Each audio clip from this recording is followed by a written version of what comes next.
Vós, bons espíritos que me cercais, abri seu coração a melhores sentimentos, e dai-me a força que me falta.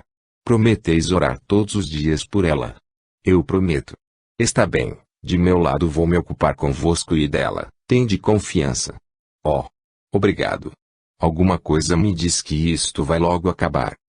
Vamos destacar apenas um trecho, pois acreditamos que ele tem chance de não ser percebido. Deve-se lembrar que ela estava sempre em estado de sonambulismo, via, por consequência, o que se passava, e é ela mesma que dá esta explicação.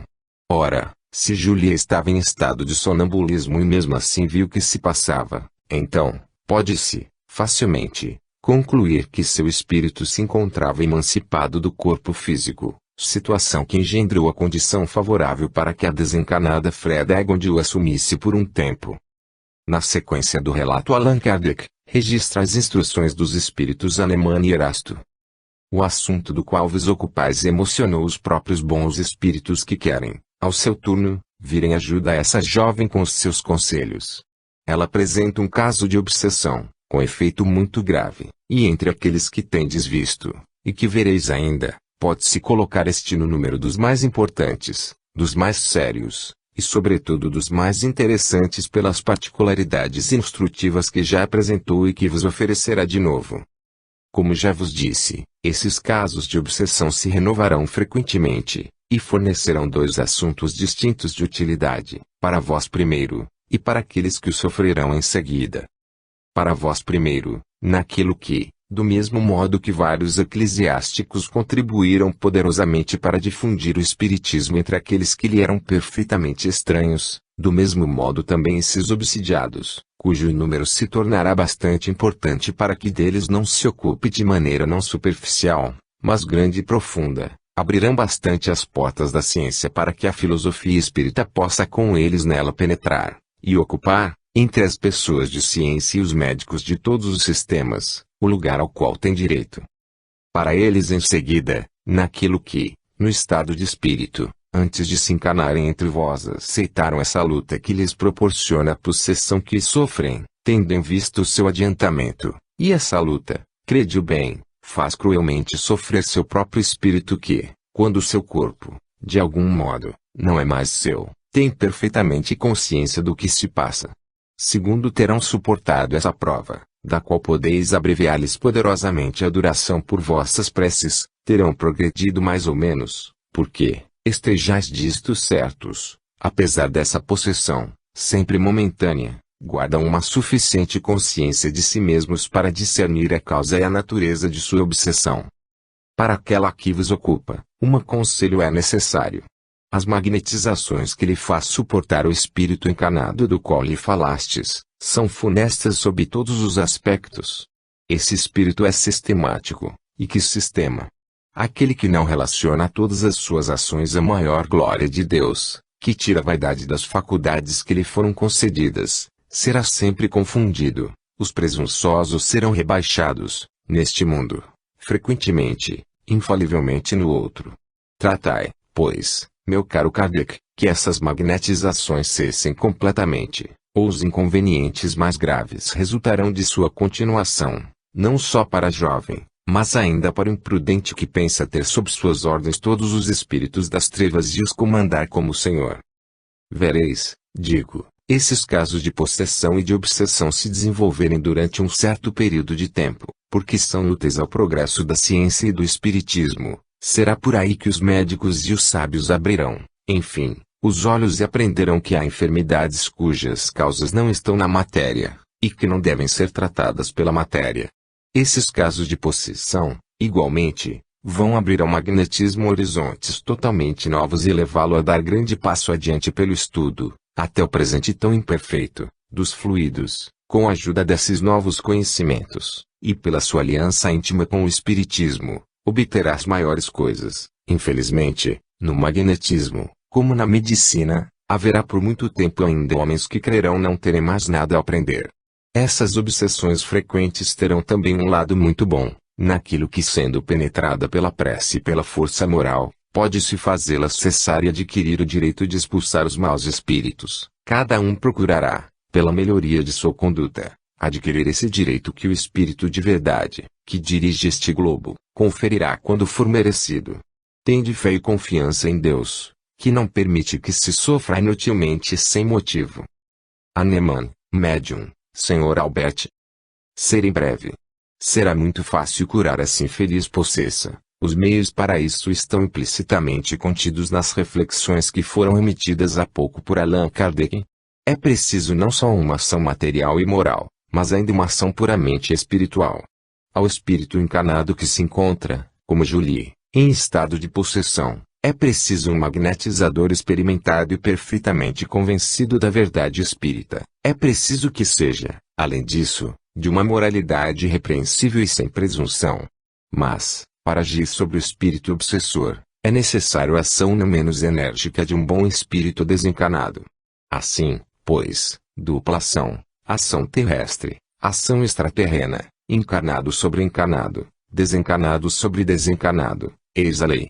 Se até esta hora essa ação não foi cumprida, é justamente para vos levar ao estudo e experimentação dessa interessante questão. Foi por este efeito que Julie não foi livrada mais cedo, ela deveria servir para os vossos estudos.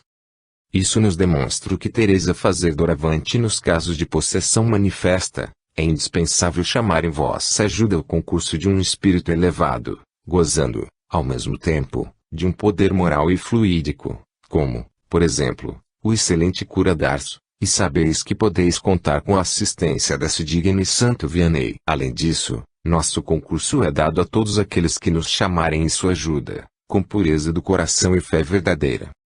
Resumindo, quando se magnetizar Julie, será preciso primeiro proceder pela fervorosa evocação do cura Darço e de outros bons espíritos que se comunicam habitualmente entre vós, rogando-lhes agirem contra os maus espíritos que perseguem essa jovem, e que fugirão diante de suas falanges luminosas.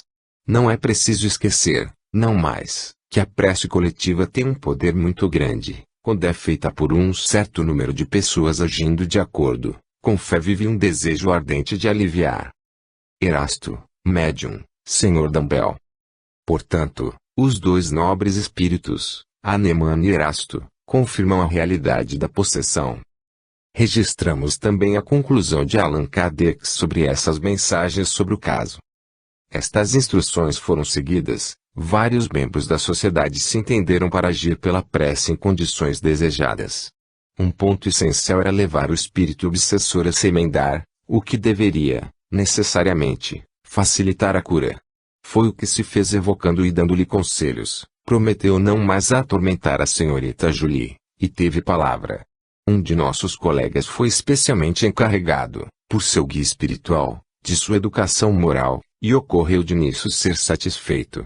Esse espírito, hoje, trabalha seriamente pela sua melhoria e pede uma nova encarnação para expiar e reparar suas faltas. A importância do ensino que decorre deste fato e das observações às quais deu lugar, não escapará a ninguém, e cada um nele poderá aurir muitas instruções segundo a ocorrência. Uma nota essencial que esse fato permitiu constatar, e que se compreenderá sem dificuldade, é a influência do bem. É muito evidente que se a companhia secunda por uma comunidade de vista, de intenção e de ação, o enfermo se encontra numa espécie de atmosfera homogênea de fluidos benfazejos, o que deve, necessariamente, facilitar e apressar o sucesso. Mas se houver desacordo, oposição, se cada um quer agir à sua maneira, disso resulta desacordos, correntes contrárias que paralisar forçosamente, e às vezes anulam, os esforços tentados para a cura. Os eflúvios fluídicos, que constituem a atmosfera moral, se são maus, são também funestos a certos indivíduos quanto às exalações das regiões pantanosas. Fica aí registrada a possibilidade de nós trabalhadores na seara espírita podermos agir a favor tanto dos espíritos obsessores, quanto dos que lhes sofrem a influência negativa. 11, fevereiro/1864, Revista Espírita 1864, uma mocinha de 13 anos. Na Revista Espírita 1864, mês de fevereiro, no artigo Cura de uma Obsessão, Allan Kardec registra uma correspondência do Sr. Dombe, presidente da Sociedade Espírita de Marmande, cuja mentora espiritual era a pequena Carita. Transcrevemos o parágrafo inicial dessa missiva. Com auxílio dos espíritos bons, em 5 dias livramos de uma obsessão muito violenta e perigosa, uma mocinha de 13 anos, em completo poder de um espírito mau, desde 8 de maio último. Diariamente, às 5 horas da tarde, sem falhar um só dia, ela tinha crises terríveis, de causar piedade. Essa menina reside num bairro afastado e os pais, que consideravam a doença como epilepsia, nem mesmo falavam do caso. Todavia, um dos nossos, que mora nas vizinhanças, foi informado e uma observação mais atenta dos fatos o levou a reconhecer facilmente a verdadeira causa. Seguindo o conselho de nossos guias espirituais, imediatamente nos pusemos à obra. A 11 deste mês, às 8 horas da noite, começaram nossas reuniões com vistas a evocar o espírito, moralizá-lo, orar pelo obsessor e pela vítima e exercer sobre esta uma magnetização mental.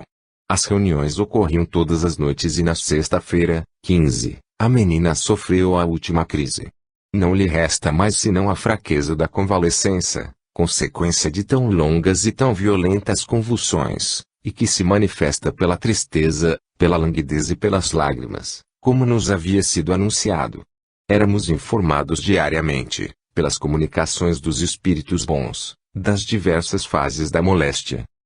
Merece destaque o objetivo da reunião: evocar o espírito, moralizá-lo, orar pelo obsessor e pela vítima e exercer sobre esta uma magnetização mental, e ainda nos aparecem confrades totalmente contrários à evocação. Em junho de 1864, foi publicado o artigo Relato completo da cura da jovem obsedada de Marmande enviado pelo Sr. Dombey, que transcrevemos. O Sr. Dombey, de Marmande, nos transmitiu o relatório circunstanciado dessa cura, da qual já conversamos com nossos leitores. Os detalhes que ele encerra são do mais alto interesse no duplo ponto de vista dos fatos e da instrução. É tudo, ao mesmo tempo, como se verá, um curso de ensino teórico e prático, um guia para os casos análogos, e uma fonte fecunda de observações para o estudo do mundo invisível em geral, em suas relações com o mundo visível. Fui advertido, disse o Sr. Dombey em sua narração, por um dos membros de nossa sociedade espírita, das crises violentas que experimentava, cada tarde regularmente há 8 meses, a chamada Therese B. Foi, acompanhado pelo Sr. L. médium, em 11 de janeiro último, às 4h30, numa casa vizinha da doente, para procurar ser testemunha da crise que, segundo o que havia ocorrido cada dia, deveria chegar às 5 horas. Encontramos lá a jovem e sua mãe, em conversa com os vizinhos. A meia hora logo decorreu, vimos, de repente, a jovem se levantar de sua cadeira, abrir a porta, atravessar a rua e entrar em sua casa, seguida de sua mãe, que a toma e a coloca habilmente sobre sua cama. As convulsões começaram, seu corpo se dobrava, a cabeça tendia a se juntar aos calcanhares, seu peito se inchava, em uma palavra, fazia mal vê-la. O médium e eu entramos na casa vizinha, perguntamos ao espírito de Louis Davi, guia espiritual do médium, ser uma obsessão ou um caso patológico. O espírito respondeu: pobre criança. Ela se acha com efeito, sob uma fatal influência, muito perigosa mesmo. Vindes em sua ajuda. Renitente e mau, esse espírito resistirá por muito tempo. Evitai, tanto quanto isto esteja em vosso poder, deixá-la tratar por medicamentos que prejudicariam o organismo. A causa é toda moral. Tentai a evocação desse espírito, moralizai-o com comedimento, nós vos secundaremos. Que todas as almas sinceras que conheceis se reúnam para orar e combater a grande influência perniciosa desse espírito mau. Pobre pequena vítima de um ciúme. Louis Davi. Logo no início Allan Kardec disse: é tudo, ao mesmo tempo, como se verá, um curso de ensino teórico e prático, um guia para os casos análogos, e uma fonte fecunda de observações para o estudo do mundo invisível em geral, em suas relações com o mundo visível. Aos que não valorizam a revista espírita não terão como saber sobre esse curso de ensino teórico e prático, portanto, fica evidenciada a importância de estudá-la. A descrição de como a jovem se comportava sob a influência obsessiva do espírito, seu corpo se dobrava, a cabeça tendia a se juntar aos calcanhares, seu peito se inchava a traço, nos leva a concluir que o seu caso se trata de uma possessão. P. Sob que nome chamaremos esse espírito? R. Jules. Evoquei-o imediatamente. O espírito se apresentou de maneira violenta, injuriando-nos, rasgando o papel, e se recusando a responder a certas interpelações. Enquanto nos entretínhamos com esse espírito, o Sr. B., médico, que tinha ido examinar a crise, chegou junto a nós e nos disse com um certo espanto: é singular. A criança cessou, de repente, de se torcer, está agora estendida sem movimento em sua cama. Isso não me espanta, disse-lhe, porque o espírito obsessor, neste momento, está junto de nós. Convidei o Sr. B. a retornar para a doente, e continuamos a interpelar o espírito que, no momento dado, não respondeu mais. O guia do médium nos informou que ele tinha ido continuar sua obra, recomendou-nos de não mais evocá-lo durante as crises, no interesse da criança, porque, retornando junto dela com mais raiva, torturá-la-ia de maneira mais aguda. No mesmo instante, o médico reentrou e nos informou que a crise acabava de começar mais forte do que nunca. Eu lhe fiz ler o conselho que vinha de nos ser dado, e permanecemos todos tocados por essas coincidências, que não podiam deixar nenhuma dúvida sobre a causa do mal. A partir dessa noite, e sob a recomendação dos bons espíritos que nos assistem em nossos trabalhos espíritas, nos reunimos cada noite, até a cura completa. No mesmo dia, 11 de janeiro, recebemos a comunicação seguinte do espírito protetor de nosso grupo: guardião vigilante da infância infeliz, venho me associar aos vossos trabalhos, unir meus esforços aos vossos para livrar essa jovem dos constrangimentos cruéis de um mau espírito. O remédio está em vossas mãos, velai, evocai e pedi sem jamais vos deixar cansar, até completa a cura. Pequena Carita. Esse espírito, que toma o nome de Pequena Carita, é o de uma jovem que conheci, morta na flor da idade, e que, desde sua terna infância, tinha dado as provas do caráter mais angélico e de uma bondade rara. No dia seguinte, a Pequena Carita, novamente se manifesta. Esta obsessão, toda física de início, será, eu creio, seguida de alguma obsessão moral, mas sem perigo. Vereis logo momentos de alegria no meio dessas torturas exercidas por esse mau espírito, reconhecereis ali a presença e a mão dos bons espíritos. Se as torturas duram ainda, notareis, depois da crise, a paralisação completa do corpo, e, depois dessa paralisação, uma alegria serena e um êxtase que abrandarão a dor da obsessão. A nossa opinião de que na realidade se trata de uma possessão além do que foi relatado sobre o que o espírito provocava no corpo da jovem nos momentos de crise também se deve à afirmação de que esta obsessão, toda física de início. Em 18 de fevereiro, a Pequena Carita deu a seguinte instrução: meus bons amigos, bane todo o medo, a obsessão está acabada e bem acabada, uma ordem de coisas estranhas para vós, mas que vos parecerão logo muito naturais, seja talvez a consequência dessa obsessão, mas não a obra de Jules. Alguns desenvolvimentos são necessários aqui como ensinamento. A obsessão ou a subjugação do ser material se apresenta aos vossos olhos, hoje que conheceis a doutrina, não como um fenômeno sobrenatural, mas simplesmente com um caráter diferente das doenças orgânicas. O espírito que subjuga penetra o perispírito do ser sobre o qual quer agir. O perispírito do obsidiado recebe como um envoltório o corpo fluídico do espírito estranho, e, por esse meio, é atingido em todo o seu ser. O corpo material sente a pressão sobre ele de maneira indireta. Pareceu espantoso que a alma pudesse agir fisicamente sobre a matéria animada. É ela, no entanto, que é a autora de todos esses fatos. Tem por atributos a inteligência e a vontade, por sua vontade ela dirige, e o perispírito, de maneira semimaterial, é o instrumento do qual ela se serve. O mal físico é aparente, mas a combinação fluídica que vossos sentidos não podem perceber esconde um número infinito de mistérios, que se revelarão com o progresso da doutrina considerada do ponto de vista científico.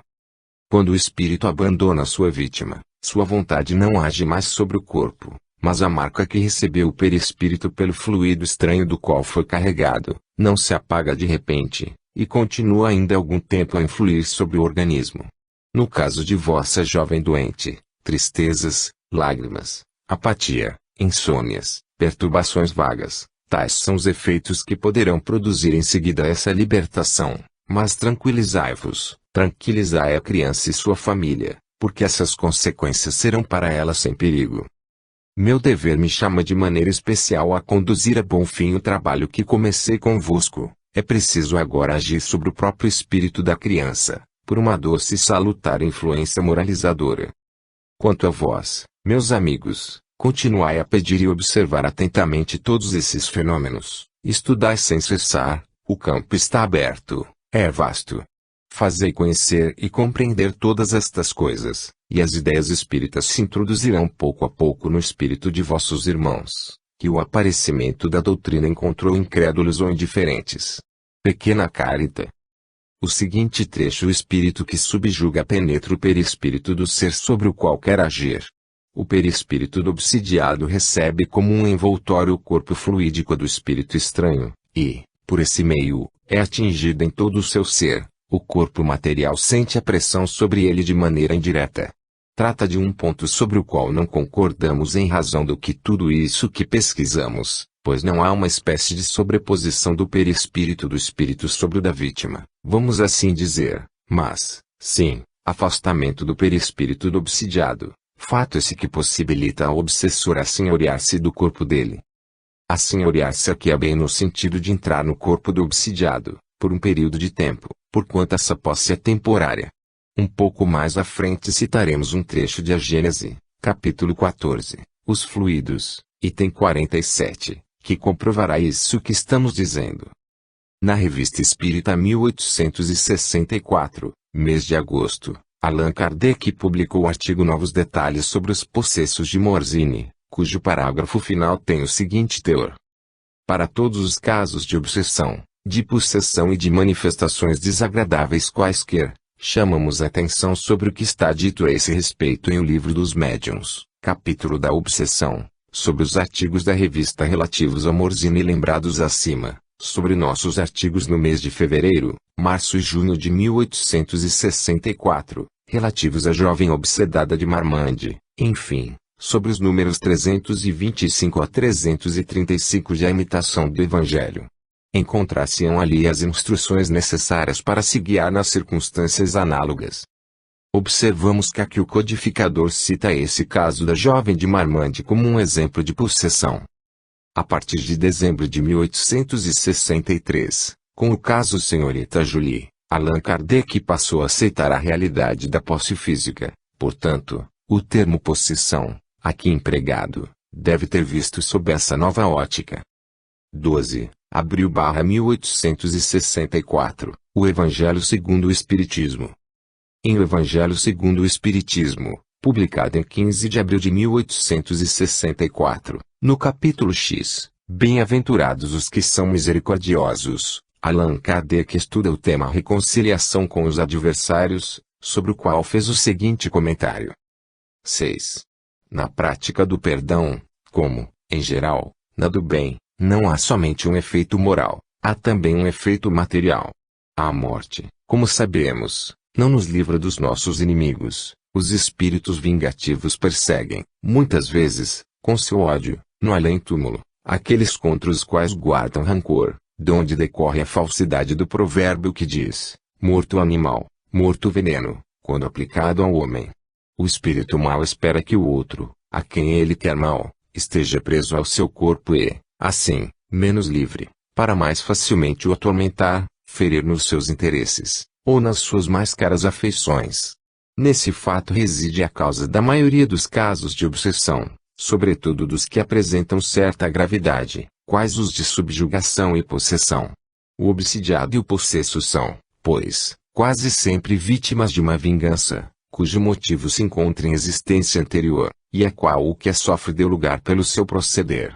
Deus o permite, para os punir do mal que a seu turno praticaram, ou, se tal não ocorreu, por haverem faltado com a indulgência e a caridade, não perdoando.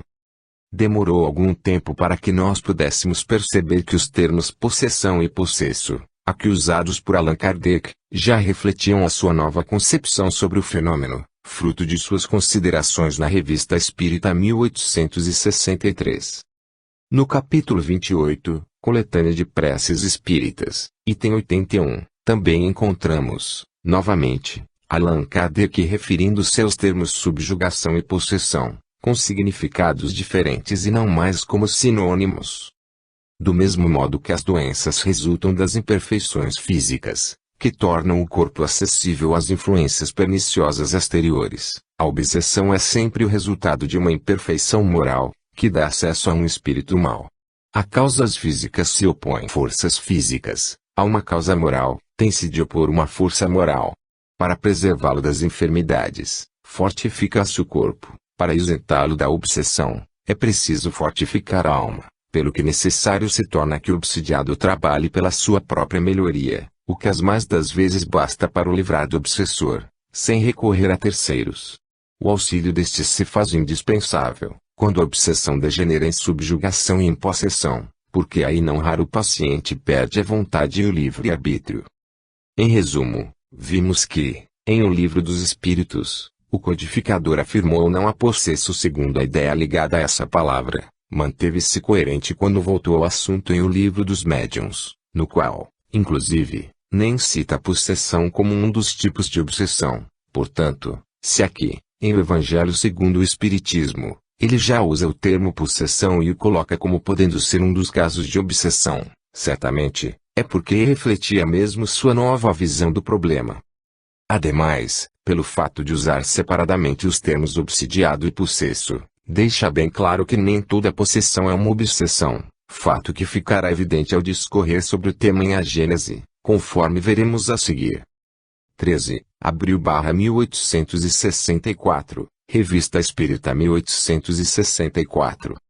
Na Revista Espírita 1864, no mês de abril, Allan Kardec publica o artigo intitulado Resumo da Lei dos Fenômenos Espíritas, em que apresenta 23 itens, dos quais destacamos o item 13, onde se lê: é igualmente com a ajuda de seu perispírito que o espírito faz os médiuns escreverem, falarem ou desenharem, não tendo corpo tangível para agir ostensivamente quando quer se manifestar, serve-se do corpo do médium, cujos órgãos se apodera, que faz agir como se fosse seu próprio corpo, e isso pelo eflúvio fluídico que derrama sobre ele. Entendemos que Allan Kardec, ao dizer o espírito serve-se do corpo do médium, do qual emprega os órgãos que faz funcionar como se fossem de seu próprio corpo, tem mais sentido se ele estiver falando da possessão, especialmente se levarmos em conta o que já foi dito a partir do caso da senhorita Julie, ou seja, dezembro de 1863. Ainda no mês de abril, Allan Kardec também publicou um livreto com esse resumo, ao qual deu o título, Resumo da Lei dos Fenômenos Espíritas ou Primeira Iniciação, visando uma divulgação mais rápida do tema, por conta do seu preço ser quase insignificante. 14. Outubro/1864, Revista Espírita 1864, Um Criminoso Arrependido. No artigo Um Criminoso Arrependido, publicado na Revista Espírita 1864, mês de outubro, Allan Kardec fala da manifestação do espírito Jacques Latour. Tomaremos os principais pontos do relato, destaque para os seus comentários. Durante a visita que viemos de fazer aos espíritas de Bruxelas, o fato seguinte se produziu em nossa presença, numa reunião íntima de 7 ou 8 pessoas, em 13 de setembro. Uma senhora médium, estando chamada a escrever, e não tendo sido feita nenhuma evocação especial, ela traçou com uma agitação extraordinária, em grossos caracteres, e depois de ter violentamente riscado o papel, estas palavras: eu me arrependo, Latour.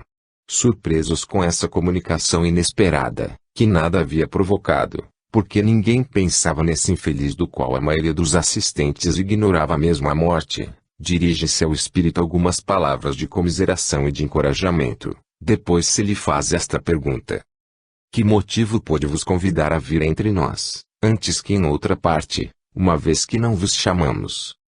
O médium, que é também médium falante, respondeu de viva voz: vi que sois almas compassivas e que teríeis piedade de mim, ao passo que outros me evocam mais por curiosidade do que por verdadeira caridade, ou bem se afastam de mim com horror. Então começou uma cena indescritível, que não durou menos de meia hora.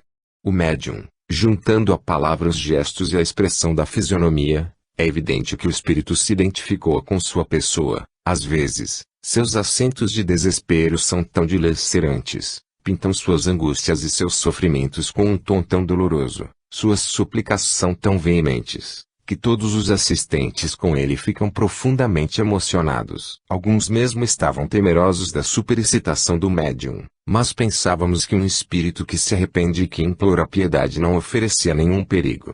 Se emprestou seus órgãos, foi para melhor pintar sua situação e interessar mais pela sua sorte, mas não, como os espíritos obsessores e possessivos, em vista de se apoderar dele para dominá-lo. Isto lhe foi permitido, sem dúvida, em seu próprio interesse, e talvez também para a instrução das pessoas presentes. Depois desta cena, o médium, durante algum tempo, está cansado e abatido, seus membros fatigados. Ele tem a lembrança, de início confusa, do que acaba de se passar. Depois, pouco a pouco, ele se lembra de algumas das palavras que pronunciou, e que dizia malgrado ele, sentia que não era ele quem falava. No dia seguinte, numa nova reunião, o espírito se manifestou ainda e recomeçou, durante alguns minutos somente, a cena da véspera, com a mesma pantomima expressiva, mas menos violenta. Depois ele escreveu, pelo mesmo médium, com uma agitação febril. Ao dizer que o espírito se emprestou seus órgãos, foi para melhor pintar sua situação e interessar mais pela sua sorte, mas não, como os espíritos obsessores e possessivos, em vista de se apoderar dele para dominá-lo. E pela descrição de sua manifestação, entendemos que esse caso se trata de uma possessão, porém, não uma obsessão, porquanto o manifestante não queria dominar o médium, mas apenas se utilizar de seus órgãos. Não há outro entendimento para o cujos órgãos se apodera como se fosse seu próprio corpo senão pela possessão física que o desencarnado, temporariamente, exerce sobre o médium. 15, janeiro/1865, Revista Espírita 1865, Valentini Laurenti. Na Revista Espírita 1865, no mês de janeiro temos publicado o artigo Nova Cura de uma Jovem Obsidiada de Marmande, que transcrevemos. O Sr. Dombre nos transmite o relato seguinte de uma nova cura das mais notáveis, obtida pelo Círculo Espírita de Marmande. Apesar de sua extensão, acreditamos dever publicá-la em uma única vez, em razão do alto interesse que apresenta e para que melhor se possa apreciar o encadeamento dos fatos. Pensamos que nossos leitores com isso não se descontentarão. Não suprimimos qualquer detalhe que nos pareceu de uma importância capital. Os ensinamentos que dela decorrem são numerosos e sérios, e lançam uma luz nova sobre essa questão de atualidade e esses fenômenos que tendem a se multiplicar. Tendo em vista a extensão desse artigo, remetemos as considerações ao próximo números, a fim de dar-lhe os desenvolvimentos necessários.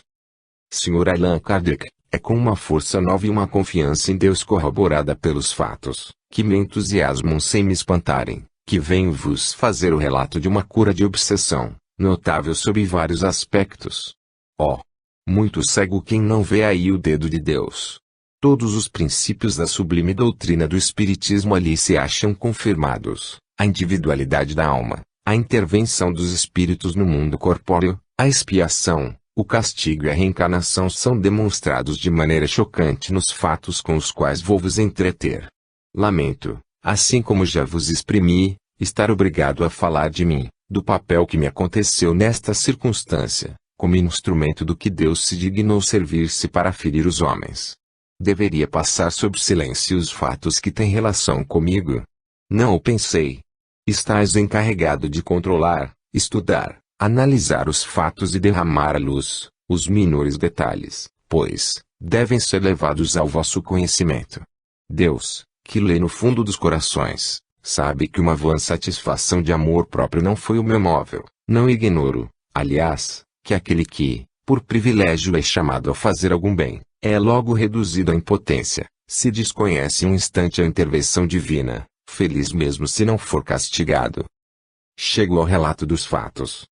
Desde os primeiros dias de setembro de 1864, não era um motivo de questão, em certo quarteirão da cidade, as crises convulsivas experimentadas por uma jovem, Valentini Laurenti, com a idade de 13 anos. Essas crises, que se renovavam várias vezes por dia, eram de uma violência tal que 5 homens tomando-a pela cabeça, os braços e as pernas, tinham dificuldade para mantê-la em sua cama. Ela achava bastante força para agitá-los, e algumas vezes mesmo se libertar de seus constrangimentos. Então suas mãos se agarravam em tudo, as camisas, as roupas, os cobertores da cama eram prontamente dilacerados, seus dentes também desempenhavam um papel muito ativo em seus furores, dos quais temiam com razão as pessoas que a cercavam. Se não fosse mantida, ela quebraria a cabeça contra as paredes, e apesar de todos os esforços e as precauções, não se isentou de rasgões e de contusões. Os recursos da arte não lhe faltaram. 4 médicos a viram sucessivamente, porções de éter, pílulas, medicamento de toda a natureza, ela tomava tudo sem repugnância, as sanguessugas atrás da orelha, os vesicatórios nas coxas não lhe foram poupados, mas sem sucesso. Durante as crises, o pulso era perfeitamente regular, depois das crises, a menor lembrança de seus sofrimentos, de suas convulsões, mas muita admiração de ver a casa cheia de gente, e sua cama cercada de homens sem fôlego, dos quais alguns tinham a lamentar uma camisa ou um colete rasgado. O cura de X, paróquia situada a 2 ou 3 quilômetros de Marmande, gozava na região de uma celebridade nascente, entre um certo povo, como curador de todas as espécies de males, foi consultado pelo pai da jovem. O cura, sem se explicar sobre a natureza do mal, lhe deu gratuitamente um pouco de pó branco para fazer a doente tomar, ofereceu-lhe em seguida para dizer uma missa. Mas, nem o pó nem a missa preservaram a jovem Valentine de 14 crises que ela teve no dia seguinte, o que jamais lhe tinha acontecido. Tanto insucesso nos cuidados de todas as espécies, necessariamente, deveram fazer nascer no espírito do vulgo ideias que supersticiosas. As comadres, com efeito, falaram altamente de malefício, de sortilégio lançado sobre a criança. Durante esse tempo, consultamos no silêncio da intimidade nossos guias espirituais sobre a natureza dessa doença, e eis o que nos responderam. É uma obsessão das mais graves, cujo caráter mudará frequentemente de fisionomia. Agi friamente, com calma, observai, estudai e chamai Germaine. A esta primeira evocação, este espírito prodiga-lhes as injúrias e mostra uma grande repugnância em responder às nossas interpelações.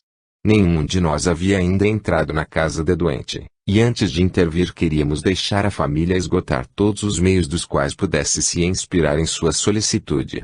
Não foi senão quando a impotência da ciência e da igreja foi constatada, que convidamos o pai desesperado a vir assistir à nossa reunião para conhecer a verdadeira causa do mal de sua criança, e o remédio moral a lhe levar. Essa primeira sessão teve lugar em 16 de setembro de 1864. Antes da evocação de Germaine, nossos guias nos deram a instrução seguinte. Levai muito cuidado, muita observação e muito zelo. Tereis negócio com o espírito mistificador que junta a astúcia, a habilidade hipócrita e um caráter muito mau. Não cesseis de estudar, de trabalhar na moralização desse espírito e de orar para esse fim. Recomendai aos pais evitar, em presença da criança, a manifestação de qualquer medo por seu estado. Eles devem, ao contrário, ocupar-se de suas ocupações ordinárias, e sobretudo evitar, a seu respeito, a precipitação. Que lhes digam muito, sobretudo, que não há feiticeiros, isto é muito importante.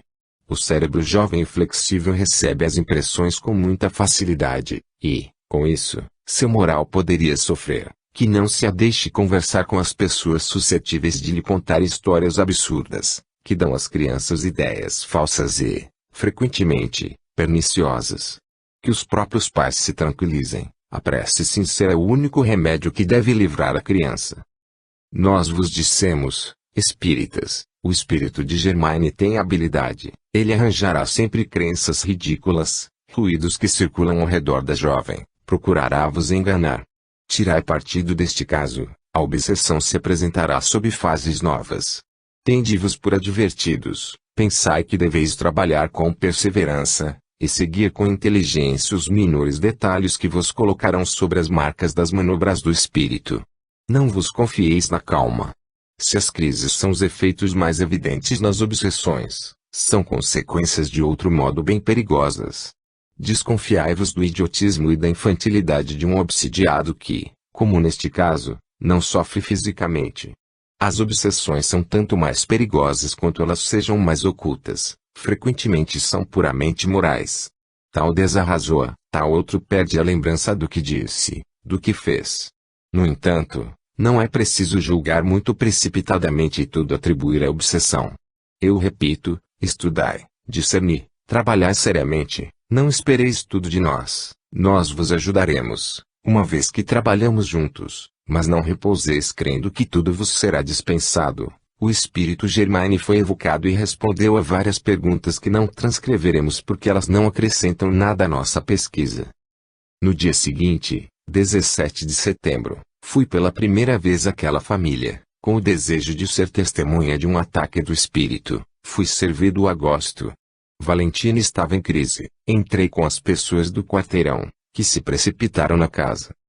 Vi estendida sobre uma cama uma jovem magnífica, robusta para sua idade, e contida por 8 ou 10 braços vigorosos, assim como o descrevi mais acima. Só a cabeça estava livre, se agitando em todos os sentidos a sua cabeleira desenrolada. A boca entreaberta deixava ver 2 fileiras de dentes brancos e sobretudo ameaçadores. O olhar era completamente perdido e as 2 pupilas, das quais não se via senão a borda, estavam alojadas no ângulo do lado do nariz. Ajuntai isto uma espécie de grito selvagem, e julgai o quadro. Observei um instante a força dos abalos, e me inclinando para o rosto da criança, pousei minha mão esquerda sobre a sua fronte e minha mão direita sobre seu peito. Instantaneamente os movimentos e os esforços convulsivos cessaram, e a cabeça se colocou calma sobre o travesseiro. Dirigi os dedos da mão direta sobre a boca que a fiz nela roçar, e logo o sorriso retornou sobre seus lábios. Suas 2 grandes pupilas negras retomaram seu lugar no meio do olho. A essa figura satânica sucedeu o rosto mais gracioso. A criança manifestou seu espanto de ver tantas pessoas ao seu redor, em dizendo que ela não estava doente. Era sempre suas primeiras palavras depois das crises. Elevei minha alma a Deus, e senti sobre minhas pálpebras 2 lágrimas de entusiasmo e de reconhecimento. Isto vinha de se passar na manhã de 17. As crises, as mais multiplicadas, tendo lugar à tarde, em torno de 5 horas, a ela retornei, mas a crise tinha adiantado a hora habitual, e tinha terminado. Às 7 horas entrei em minha casa para jantar, mas apenas de retorno vieram me advertir de que a criança tinha uma crise terrível. Para lá retornei logo. Depois de haver tomado, com a mão, junto aos punhos, os 2 braços reunidos da jovem, disse aos homens que a detinham, deixai-a. Depois, sob minha outra mão colocada sobre seu peito, se a viu aquietar de repente, minha mão levada em seguida sobre o rosto, para lá reconduziu o sorriso, e seus olhos retomaram seu estado normal. O mesmo efeito da manhã havia se produzido. Fiquei junto da criança uma parte da noite. Ela não teve crises, mas dormia um sono agitado. Sua fisionomia tinha alguma coisa de convulsiva, via-se-lhe o branco dos olhos, e ela parecia sofrer moralmente. Gesticulava, falava distintamente e gritava com um acento enérgico e emocionado, vai-te daqui! Vai-te daqui! Oh! A vilã! E a criança nos rochedos a essa agitação sucedia uma espécie de êxtase. Ela chorava e retomava com um acento lamentoso, ah! Tu sofres os tormentos do inferno. E tu vens me fazer sempre sofrer. Sempre. Sempre pois. E estendendo seus 2 braços no ar, procurando se levantar, pois bem. Carrega-me. O pai a cada instante soltava a sua exclamação, ó. Ema pessoal e a mãe acrescentava, ali é um mistério.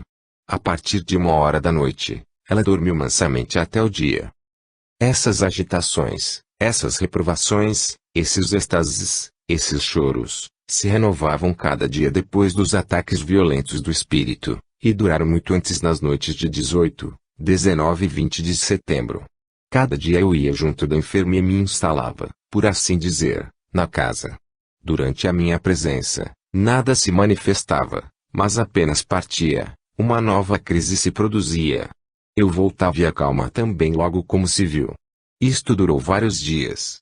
Certamente, era um fenômeno bem digno de atenção que essas crises se acalmassem subitamente apenas com a imposição das mãos. Isso era boato em toda a cidade, e havia aí matéria para estudo sério. No entanto, tive o desgosto de não ver nenhum dos 4 médicos que tinham cuidado da criança vir observá-la. Eu notava durante todo esse tempo, na casa da criança, ora uma alegria exagerada, ora uma espécie de tolice. O pai e a mãe não achavam esses ares naturais, o que justificava a previsão de nossos guias. Um longo trecho não foi transcrito por não existir nele nada significativo para o tema. A fase da cura e da conversão do espírito sucedeu a das revelações com respeito ao drama, do qual a obsessão violenta da jovem Valentine era o desfecho. Por interessante e emocionante que seja essa parte do relato, suprimimos-lhe os detalhes como estranhos, até um certo ponto, ao nosso assunto, e porque trata de acontecimentos contemporâneos, cuja penosa lembrança está ainda presente, e que tiveram por testemunhas interessadas pessoas ainda vivas. Nós a resumimos para as conclusões que delas teremos que tirar. Pelos mesmos motivos, dissimulamos os nomes próprios que não acrescentariam nada à instrução que ressalta a desta história. Dessas revelações feitas na intimidade, fora do grupo, e por intermédio de um outro médium, resulta que Germaine é a avó do Sr. Laurent, o pai da jovem obsidiada Valentine. Ela tinha uma filha que teve 2 crianças, das quais o meu próprio Sr. Laurent, a outra foi morta por sua avó, que a precipitou num barranco embaixo dos rochedos de. Por esse homicídio, ela foi condenada a 10 anos de reclusão, que sofreu na prisão de C. Ela deu sobre todos esses fatos as indicações mais minuciosas, precisando com exatidão os nomes, os lugares e as datas, de maneira a não deixar nenhuma dúvida sobre a sua identidade. Estes detalhes íntimos, conhecidos só de Laurent e de sua mulher, foram confirmados por eles. Para se fazer melhor ainda reconhecer por seu neto, ela o designou por seu pequeno nome ignorado do médium, e não lhe falou senão em seu dialeto, como quando viva. Não havia, pois aí nada ao ponto de enganar-se. Germaine era bem a avó de Laurent, a condenada por infanticídio. Quanto à sua filha, da qual destruiu o filho, é hoje a filha de Laurent, a jovem Valentine, que vinha ainda de atormentar por uma cruel obsessão. Ela explicou a causa do ódio que lhe havia votado. Houvera luta entre as 2 como espírito, e esta luta continuou quando uma delas reencarnou. Um fato veio confirmar esta afirmativa, são as palavras que a jovem pronunciava durante o sono. Seus pais, como se o concebe, lhe tinham sempre deixado ignorar o que se passou em sua família. Estas palavras, a criança, nos rochedos, evidentemente, eram o resultado da lembrança que seu espírito conservava no estado de desligamento. Pois bem, disse eu ao pai de Valentine, estás bem convencido de que é o espírito de sua avó? Oh, senhor, respondeu ele, disso estava já convencido antes desta conversa. Este nome de Germaine, e as palavras de Valentine, em suas crises, não me deixam nenhuma dúvida a esse respeito. Eu disse em seguida à minha mulher. Bem mais, quando me falastes do espiritismo e das reencarnações, tive no pensamento que minha mãe estava encarnada em Valentine. Assim se explicam as exclamações repetidas de Laurent, em má pessoa. E as de sua mulher, ali é um mistério. A não ser no início Allan Kardec não faz mais nenhum comentário a respeito desse caso. Pela semelhança com vários outros também o temos como sendo uma possessão, que somados, fizeram com que o codificador mudasse de ideia. 16, junho/1865, O que é o Espiritismo, sexta edição 1865. Na Revista Espírita 1865, no mês de julho, foi anunciada a publicação da sexta edição de O que é o Espiritismo, designada de nova edição modificada e consideravelmente aumentada. No capítulo 2, Noções Fundamentais de Espiritismo, de O que é o Espiritismo, no tópico Comunicação com o Mundo Invisível, no item 30, cujo teor não consta das edições anteriores, lemos no seu último parágrafo. É igualmente com a ajuda do perispírito que o espírito faz os médiuns escreverem, falarem ou desenharem. Não possuindo corpo tangível para atuar ostensivamente, serve-se do corpo do médium, do qual empresta os órgãos que faz funcionar como se fossem de seu próprio corpo, e isto por meio do eflúvio fluídico com que o envolve. Esta transcrição tem o mesmo teor da que consta no item 10, abril/1864, Revista Espírita 1864, por isso vamos apenas reforçar que não há outro entendimento para cujos órgãos se apodera como se fosse seu próprio corpo senão pela realidade da possessão física que o desencarnado, temporariamente, exerce sobre o médium. 17, agosto/1867, Revista Espírita 1867, Dr. Claudius. No artigo Entrada de Incrédulo no Mundo dos Espíritos, inserido na Revista Espírita 1867, mês de agosto, Allan Kardec fala do incrédulo Dr. Claudius, que se manifesta pelo Sr. Morin. Vejamos a narrativa. Um médico, que designaremos sob o nome de Dr. Claudius, conhecido de alguns de nossos colegas, e cuja vida tinha sido uma profissão de fé materialista, morreu há algum tempo de uma afecção orgânica, que sabia ser incurável. Chamado, sem dúvida, pelo pensamento daqueles que o haviam conhecido e que desejavam conhecer a sua posição, manifestou-se espontaneamente por intermédio do Sr. Morin, um dos médiuns da sociedade, em estado de sonambulismo espontâneo. Já várias vezes esse fenômeno se produziu por esse médium e os outros adormecido com o sono espiritual. O espírito que assim se manifestou se apodera da pessoa do médium, serve-se de seus órgãos como se estivesse ainda vivo. Não é, então, mais uma fria comunicação escrita, é a expressão, a pantomima, a inflexão de voz do indivíduo que se tem diante dos olhos. Foi nessas condições que se manifestou o Dr. Claudius, sem ter sido evocado. Esse caso é fácil de se passar por cima, sem identificá-lo como possessão. O termo utilizado por Allan Kardec foi apoderar, como vimos, significa tomar posse, assenhorear-se, usurpar. O que não podemos fazer é classificá-la como obsessão, uma vez que, pela narrativa, se percebe que a evocação do espírito ocorreu pelo pensamento dos que o conheceram em vida, consequentemente não se trata desse fenômeno. 18, outubro/1867, Revista Espírita, Os Adeuses.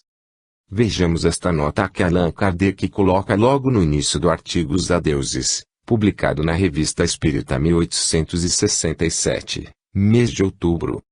Entre as comunicações obtidas na última sessão da Sociedade, antes das férias, esta apresentou um caráter particular, que saiu da forma habitual. Vários espíritos, daqueles que são assíduos às sessões, e nelas se manifestam algumas vezes, vieram sucessivamente dirigir algumas palavras aos membros da Sociedade antes de sua separação, por intermédio do Sr. Morin, em sonambulismo espontâneo. Era como um grupo de amigos vindo se despedir, e dar um testemunho de simpatia, no momento da partida. A cada interlocutor que se apresentava, o intérprete mudava de tom, de postura, de expressão, de fisionomia, e pela linguagem se reconhecia o espírito que falava antes que fosse nomeado. Era bem ele que falava, servindo-se dos órgãos de um encarnado, e não seu pensamento traduzido, mais ou menos fielmente dado passando por um intermediário. Também a identidade era patente, e, salvo a semelhança física, tinha-se diante de seu espírito como quando vivo.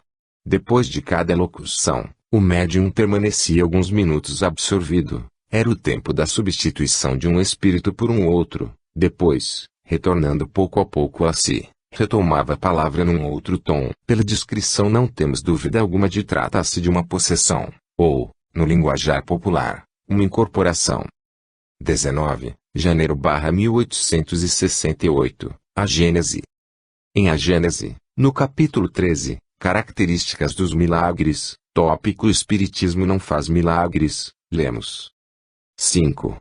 Durante a sua encarnação, o espírito atua sobre a matéria por intermédio do seu corpo fluídico ou perispírito, dando-se o mesmo quando ele não está encarnado. Como espírito, faz o que fazia o homem, na medida de suas capacidades, apenas, por já não ter o corpo carnal para instrumento, serve-se, quando necessário, dos órgãos materiais de um encarnado, que vem a ser o que se chama médium. Procede então como alguém que, não podendo escrever por si mesmo, se vale de um secretário, ou que, não sabendo uma língua, recorre a um intérprete. O secretário e o intérprete são os médiuns do encarnado, do mesmo modo que o médium é o secretário ou intérprete de um espírito. Na primeira parte, a ideia é que ocorre o fenômeno da possessão ou incorporação, no linguajar popular. Entretanto, na segunda, que inicia e procede então como alguém, Allan Kardec apresenta argumento que deixa a entender que não. Novamente vamos citar de A Gênese, no capítulo 14, os fluidos, este trecho do item 41 em que Allan Kardec fala algo sobre o perispírito. É igualmente com auxílio do seu perispírito que o espírito faz que os médiuns escrevam, falem ou desenhem. Como já não dispõe de corpo tangível para agir ostensivamente quando quer manifestar-se, ele se serve do corpo do médium, cujos órgãos toma de empréstimo, fazendo que atue como se fora seu próprio corpo, mediante o eflúvio fluídico que derrama sobre ele. Com variação muito pequena, o teor dessa transcrição é praticamente o mesmo que foi publicado no capítulo 2, Noções Fundamentais de Espiritismo da obra O que é o Espiritismo, que anteriormente mencionamos. Podemos até estar enganados, mas acreditamos que aqui se pode tranquilamente entender o se utiliza do corpo do médium, cujos órgãos toma por empréstimo como também uma referência à posse física.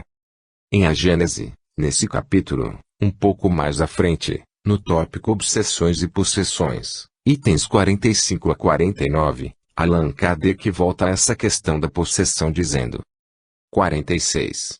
Assim como as moléstias resultam das imperfeições físicas que tornam o corpo acessível às influências perniciosas exteriores, a obsessão decorre sempre de uma imperfeição moral, que dá ascendência a um espírito mau.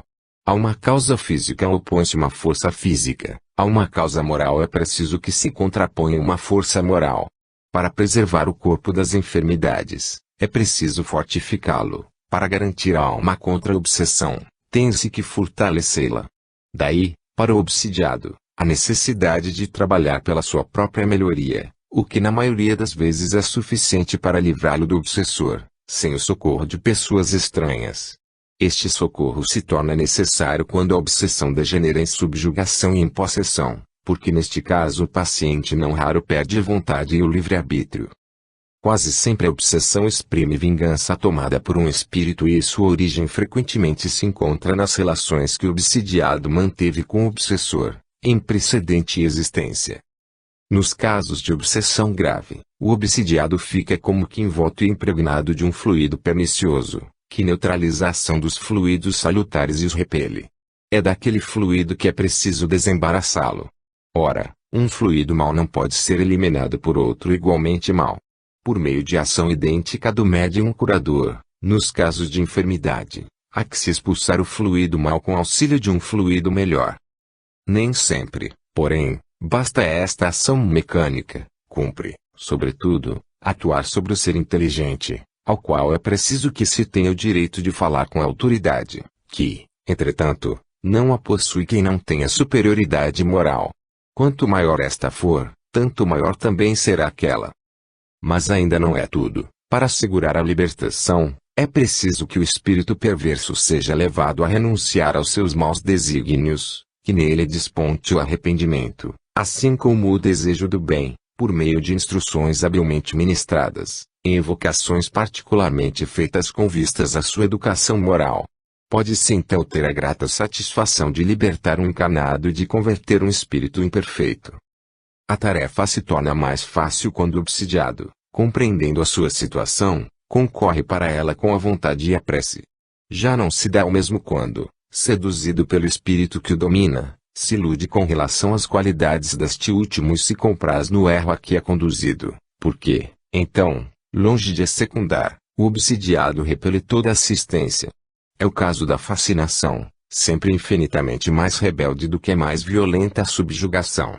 O Livro dos Médiuns, segunda parte, capítulo 23. Em todos os casos de obsessão, a prece é o mais poderoso auxiliar de que se dispõe para atuar contra os propósitos maléficos do espírito obsessor. 47. Na obsessão, o espírito atua exteriormente, com a ajuda do seu perispírito, que ele identifica com o do encarnado, ficando este enlaçado por uma espécie de teia e constrangido a agir contra sua vontade. Na possessão, em vez de agir exteriormente, O espírito livre se substitui, por assim dizer, ao espírito encarnado, toma-lhe o corpo para domicílio, sem que este, no entanto, seja abandonado pelo seu dono, pois que isso só se pode dar pela morte. Por conseguinte, a possessão é sempre temporária e intermitente, porque um espírito desencarnado não pode tomar